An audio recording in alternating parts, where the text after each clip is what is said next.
What is going on, you guys? Welcome back to another Adventure Outlaw video. My name is James, and in today's video we're doing a 600-mile review of my 2021 model Gpx FSE250E. Let's get into it. Closed doors, I'm a fool for your love.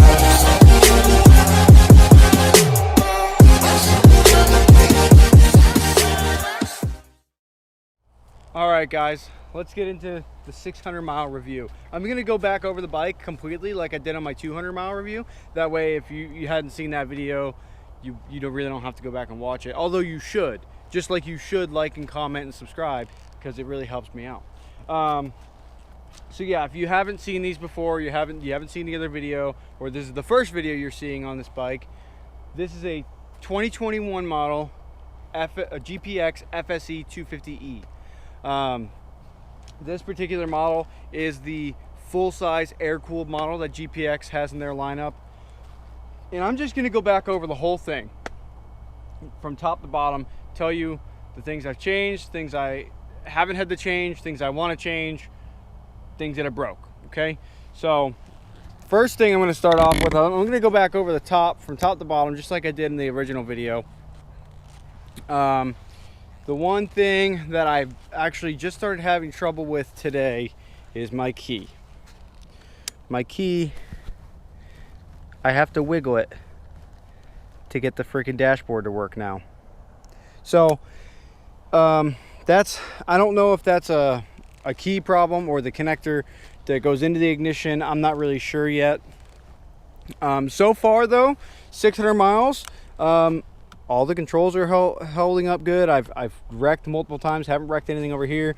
The throttle still seems to be fine. I know I've got, sand on this, up in the controls on this side of the bike, no problems there. The headlight works. I did change the fender out like I talked about in a previous video because I don't like that white fender shining back in my eyes. Just some more aesthetic stuff, nothing really performance wise. Haven't had any problems with the brakes. Front brakes work good. Let's see, there is this one connector, I don't know, you guys can probably see, yeah, you can see it right there. I had to reconnect one of the wires for the speedometer cable. So be careful when you're routing that. You want to make sure that's well protected and out of the way. I did change the graphics. You guys, for those of you who are returning, I pulled all the rest of the graphics off the back of the bike. Fuel cap. I mentioned this in my 200-mile review, I think. Fuel cap does have a check ball that gave me problems, so I removed it. I really need to just go ahead and order one. I've said that about 3 times now. I just need to go ahead and do it. Doesn't come with a horn, but my horn is tucked away in there. Link in the description if you guys want to get that same horn. It's a hella brand horn. I really like it so far. The motor, because this is where a lot of the questions are. The motor has been phenomenal so far. Very reliable. Overall, hasn't given me any problems. I mean, it just keeps chugging along. Aftermarket shifter, that was a must. I just could not stand that stock shifter. Just really didn't do it for me. Carburetor on the bike has been good so far. Haven't had any issues with it. No sticking floats or anything like that. But I will say, when you get your bike, you're gonna want to pull that bowl off and make sure there's no debris in it. And then, pull the whole carb off and reset your needle height. I had to adjust mine because they had the needle in the highest position, meaning it was dumping the most amount of fuel it could, which still was too rich for my bike, and I'm at sea level. I'm right here in Florida, so yeah, definitely want to do that. Suspension, I wasn't too sure about the forks. They seem to work pretty good. I've got them dialed in.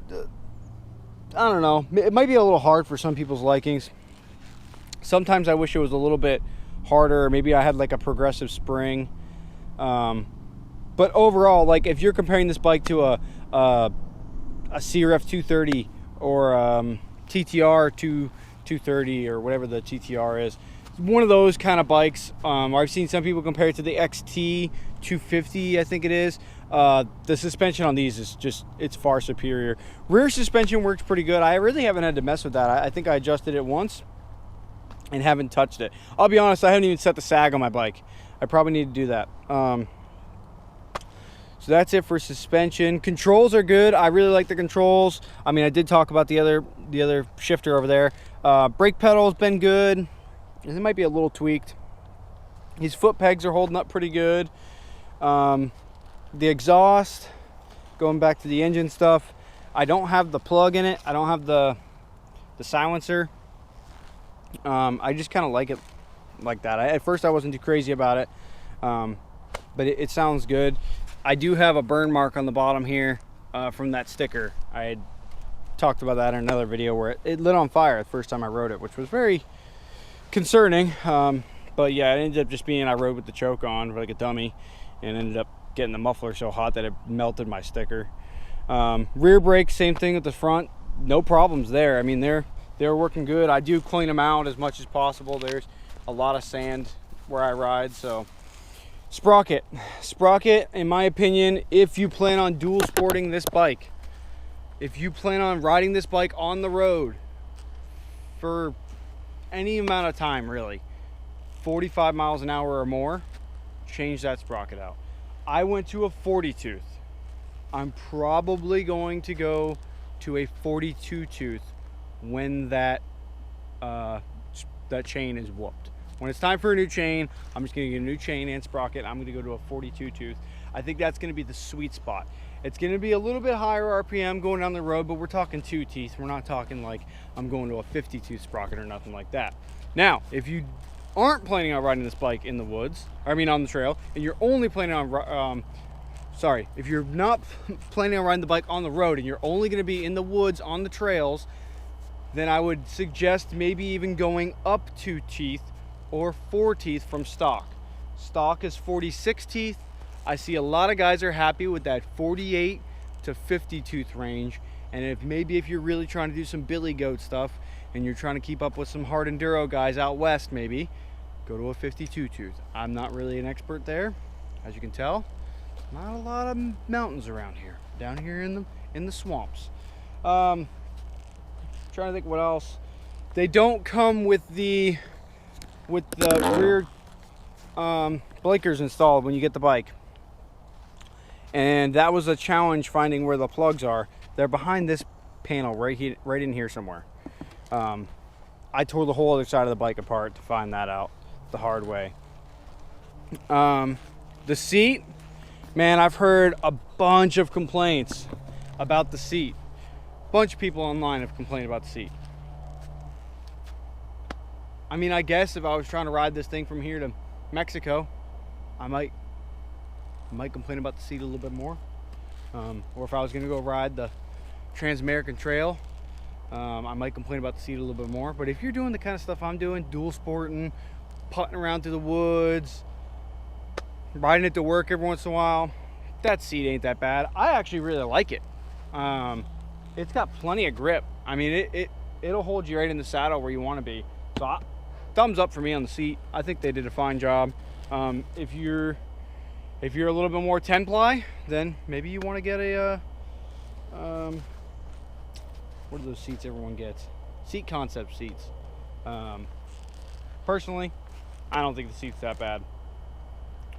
Stock skid plate, that's holding up good. I'm trying to think what else. I think that's it, guys. I don't know. If there's anything I missed or I'm just totally blanking out about, throw it in the comments. Real quickly, I'm going to do an overview of what I've done and the next few things that I'm going to do, because there are a few things I got to change. So for what I've done, one of the first things I did was I made this tugger strap. It's actually paracord, 30 feet of paracord. That's super nice, especially if you end up in like a swamp and your buddy's got to start pulling you out. Black fender, black fork guards, Trailbound,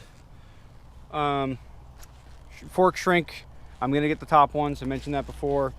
Those are custom Decalworks graphics with the original Gpx logo on there, AMA logo. Wanted to go super bright colors. I think they turned out great. I tore the rest of the graphics off the back. And then the shifter, like I've mentioned probably 3 times in this video by now, that shifter is another thing. That was actually first or second thing I did. So now the things I'm gonna do, oh, the sprocket too. The things I'm gonna do.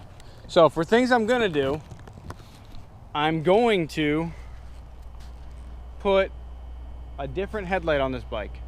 I'm not gonna totally give it away right now because that would ruin my next video. Headlight's gotta go. Couple reasons. Not that one's great. If you're just doing, if you need the headlight every once in a while, it's fine. If you need the headlight, like I need the headlight for this event I got coming up in June, the 24-hour Perry Mountain Challenge, I'm gonna need more light than that thing can provide. The other reason I want to look at a different option is this doesn't have a high and low option. Not that my new headlight's gonna have a high and low option either, but when I look forward to, we'll look into changing back to a normal headlight for street use, I might look at something with a high and low option. And then bars, I'm gonna be changing bars. There's nothing wrong with those bars. In my opinion, when I put the bike together, I felt like they were a tad bit heavy. But I'm gonna go to like a, probably like a CR bend high, a high CR bend. I really like that, or a high KTM bend, which I don't know who even makes a high KTM bend. Everyone makes a high CR bend. I like the CR bend, so I'm probably gonna go to that, to like a Pro Taper CR bend, something like that. And like I said too, that key, I gotta look into that key problem, because the bike is shut off 3 times on me on accident today. One of which I was in the midst of about to just flutter right through a section of whoops, and that could have been really fun. So I'm glad that didn't hurt me. But yeah, I think those are the next few things. And then tires, and I have the tubeless system to go in this bike as well. So that's probably some stuff that you can look forward to seeing in one of my next videos, future videos.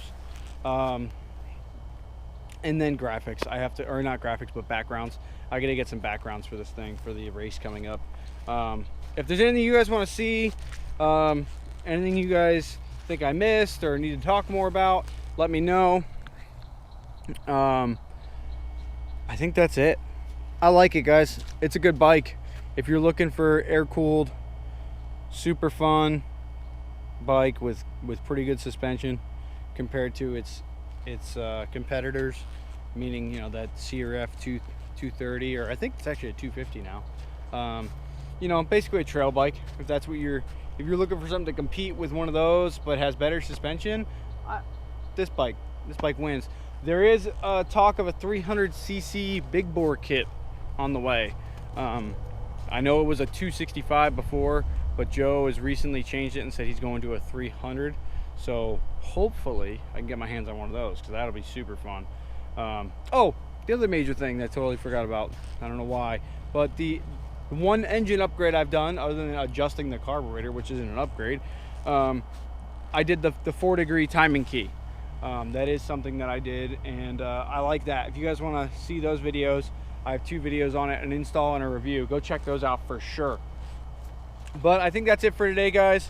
I'm gonna get back on the trail. I think this is already running kind of long, so I'm gonna I'll throw maybe a clip or 2 in this video, but I think I'm gonna make a separate riding video of the little bit of riding I'm getting in this afternoon. So I'll catch you guys on the next one. Peace.